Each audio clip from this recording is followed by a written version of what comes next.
We got with us right now a guy. Is it? Oh, we're gonna go to Blagojevich. All right, Rod Blagojevich. You know him, right? The former governor of Illinois. Governor, I didn't know you were right on right now. I apologize. Good to have you, sir. How are you? I'm doing good, Neil. Well, doing fine. We're having a bit of a tough night, but other than that, just fine. How you doing? Yeah. What's the latest on the Senate race there? It looks like a pickup for the Republican, or how does it look now? The trends indicate that Congressman Kirk has steadily been eroding the lead that Janulius had early on. Right. He's the last numbers I saw, he took the lead. And if those trends continue and that vote comes from the different areas where the Republicans have been gaining, then there could be a change in Illinois. Man, oh man, wouldn't that be a kick in the pants? Barack Obama's old seat goes Republican. The same, a year after Ted Kennedy's old seat goes Republican.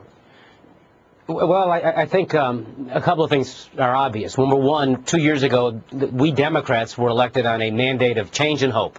And 2 years later, the change that has happened in America is unemployment has increased by 50%, and there's a lot less hope. Having said that, I think the lesson in this election, and it's not really that surprising, is that these are hard challenges that our country faces. The economy is the most important issue facing people across this country of ours. People are hurting financially, worried about the future. We Democrats have not yet solved that problem, and we've not really offered a vision for how we're going to solve that problem. What are we going to do in order to help average Americans get out of this economic mess and create jobs? I have certain ideas that nobody's listening to, but I think that's really the lesson of this election. It's not in my judgment, not an anti-Obama vote as much as it is we don't like the establishment, we don't like the economy the way it is, like it was 2 years ago against the Republicans. Obama is the establishment. Obama is the establishment. And fairly or not, I mean, this has to be a repudiation of how he was trying to turn things around. And I'm wondering if he might have fallen prey to his own arrogance, telling people things are getting better, and they just didn't buy it. I think the central issue, again, what's happened across America today is people have voted and they've protested the state of the economy and how tough things are for average, ordinary people.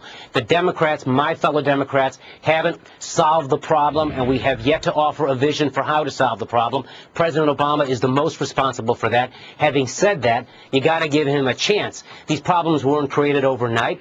What you've seen in America over the last couple of election cycles are violent swings of the pendulum. You saw it in 2008. You saw it in 2006. We're seeing it in a historic way tonight, and there's no reason to think that if the Democrats don't get... a lot of the seeds here, Governor. I mean, the story, he didn't meet with Mitch McConnell at the White House for 18 months. They didn't talk.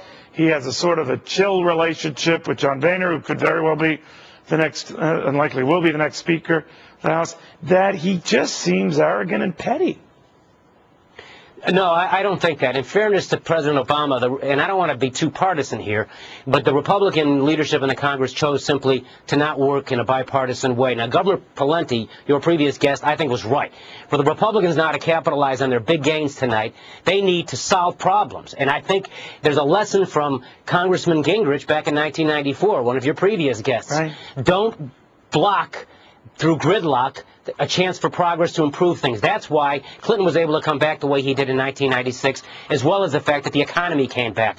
For the Democrats to succeed in 2 years and for President Obama to be reelected, we have to fix the economy. And the Democrats need a solution. They squandered an opportunity because they controlled all the branches of government, and they didn't get it done. It's still a work in progress, and I still have hope.